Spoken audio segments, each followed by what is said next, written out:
Hello ladies and gentlemen, welcome to our quick look video taking a look at I Am Setsuna. I'm Rich Walker, this is my capable assistant Lee Bradley. Hello, you're right. We're going to give you some info on the game because it's only recently been confirmed for Western release, I believe, despite being announced at E3 last year. What is it?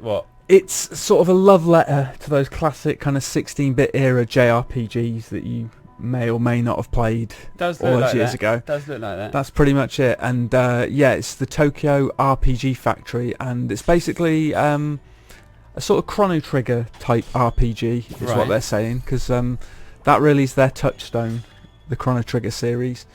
So yeah, it's a story in which Setsuna is being escorted by the rest of her party to be sacrificed.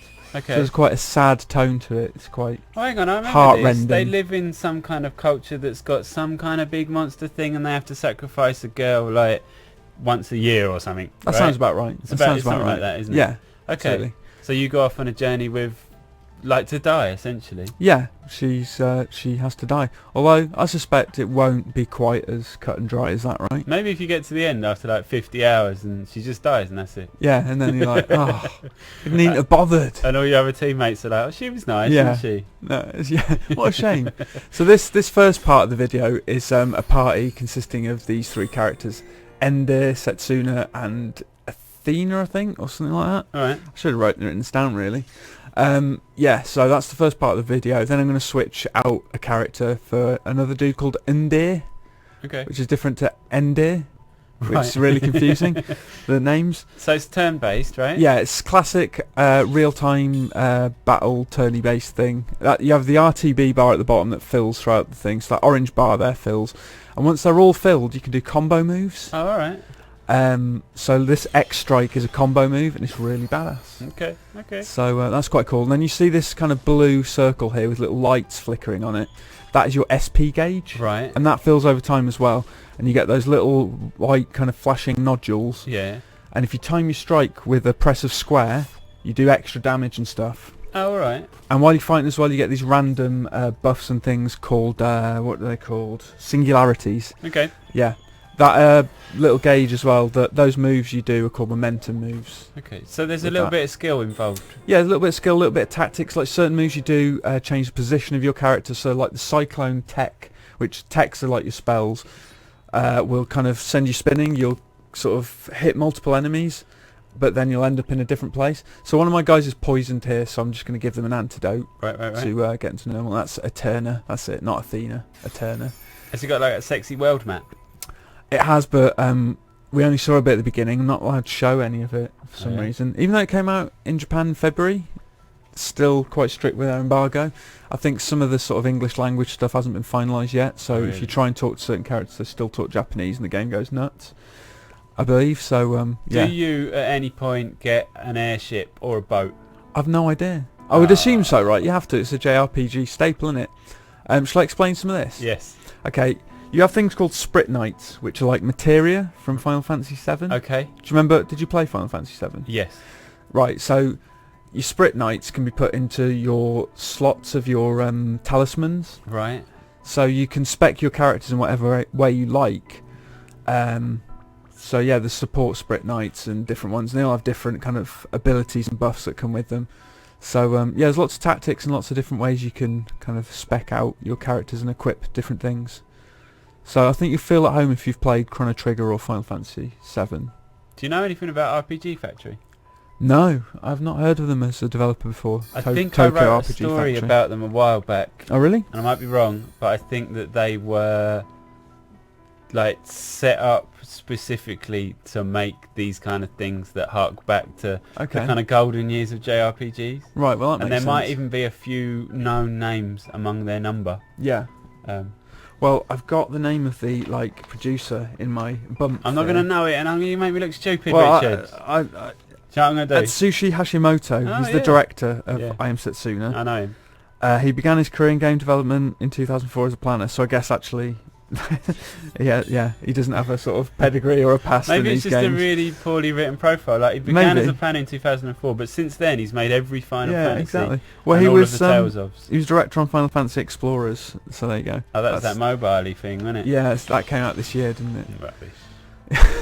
Yeah, mobile games, who cares? So did this make you feel all fuzzy and nostalgic and warm inside? Yeah, it did a little bit, yeah. Because I played Final Fantasy 7, 8 and 10 to death. I played them shitloads. So turn-based RPG battling, I'm no stranger to that. This is right up Dan's street as well. Yeah, I feel like Dan would dig this. Dan.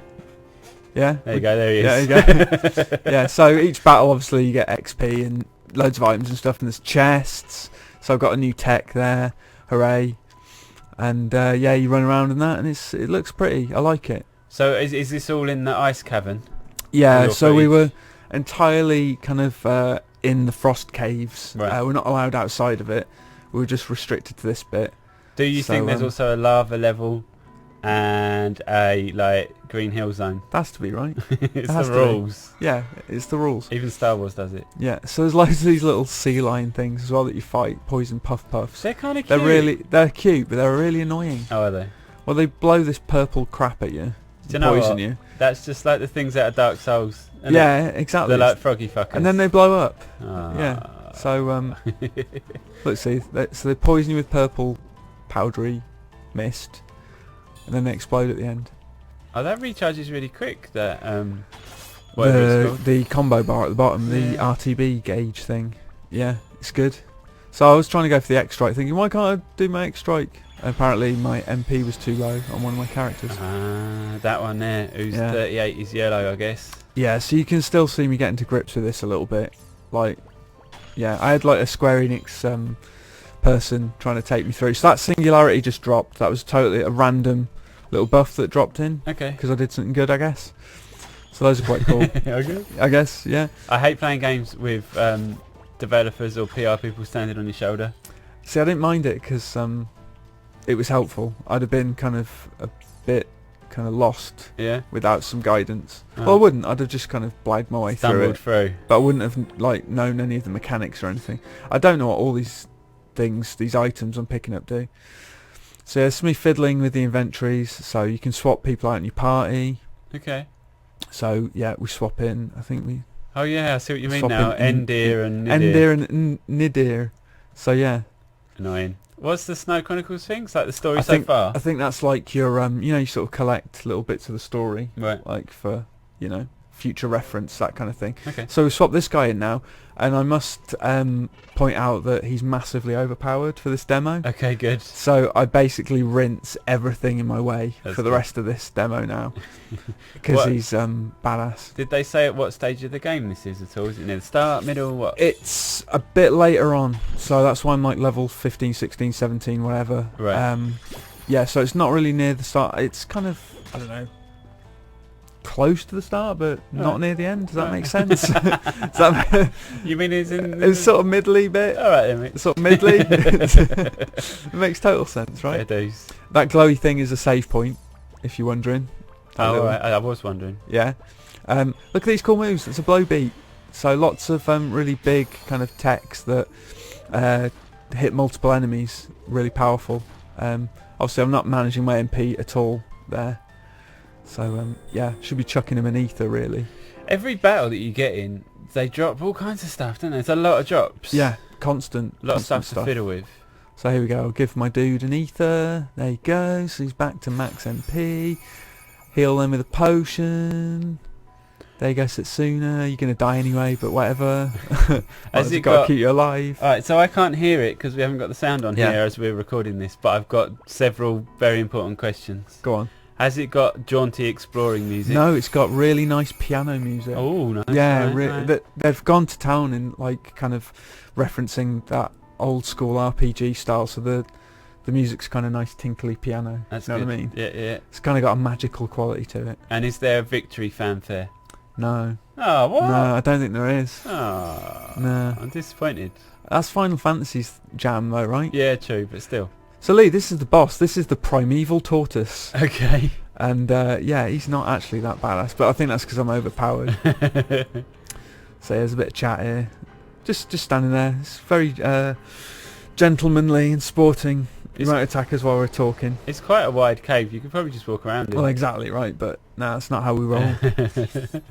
So I did this once. I played this demo through twice.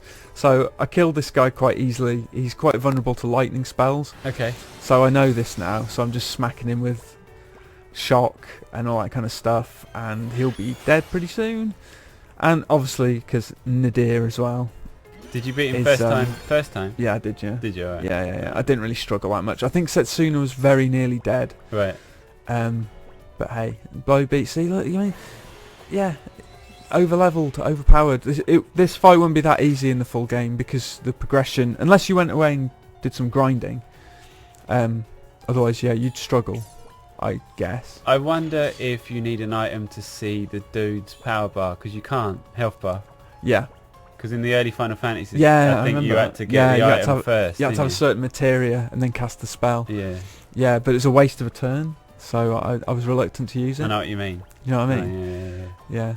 So you got loads of text to choose from, loads of different moves and stuff, and loads of different tactics you can adopt with this. So I like that. And again, another singularity dropping there. And you've got the momentum bar. I do a few momentum moves.